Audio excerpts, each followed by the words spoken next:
Dengue একটি মশাবাহিত রোগ। ডেঙ্গু ভাইরাস এর কারণে ডেঙ্গু রোগ হয় এবং এটি বহন করে এডিস মশা।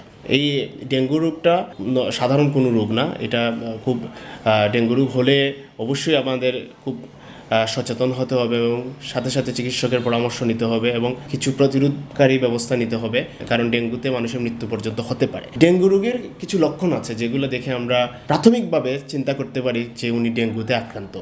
যেমন তীব্র জ্বর, 102 থেকে 104 ডিগ্রি ফারেনহাইট টেম্পারেচার, তার সাথে তীব্র মাথা ব্যথা, চোখের পিছনে ব্যথা, শরীরের জয়েন্টে ব্যথা বা শরীরে ব্যথা, এর পাশাপাশি বমি বমি ভাব বা বমি হওয়া এবং অতিরিক্ত দুর্বলতা, এবং সবচেয়ে গুরুত্বপূর্ণ যেটা শরীরের বিভিন্ন জায়গায় র্যাশ বা লালচে দানার মতো জিনিস সৃষ্টি হওয়া। এই সকল সিমটমসগুলো ডেঙ্গু রোগের প্রাথমিক লক্ষণ।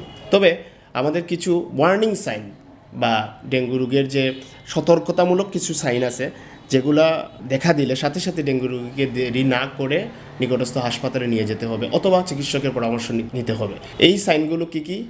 এইগুলো হলো, যেমন কোনো রোগীর যদি তীব্র জ্বরের সাথে পেট ব্যথা এবং ক্রমাগত বমি হতে থাকে, পাশাপাশি যদি তার নাক, মুখ এবং মাড়ি দিয়ে রক্ত বের হতে থাকে, তার প্রস্রাব এবং পায়খানার সাথে যদি রক্ত বের হতে থাকে, তার যদি শ্বাসকষ্ট ডেভেলপ করে, এছাড়াও তার যদি দুর্বলতাটা তীব্র থেকে তীব্রতর হয় এবং দেখা যাচ্ছে দুর্বলতার পাশাপাশি তার অস্থিরতা এবং কোনোভাবেই সে নিজেকে স্থির করতে না পারা বা মাথা ঘোরানো, এই সকল লক্ষণ হলো ডেঙ্গুর ওয়ার্নিং সাইন বা সতর্কতামূলক লক্ষণ। এই সাইনগুলো দেখা দিলে দেরি না করে অবশ্যই নিকটস্থ হাসপাতালে নিয়ে যেতে হবে অথবা চিকিৎসকের পরামর্শ নিতে হবে।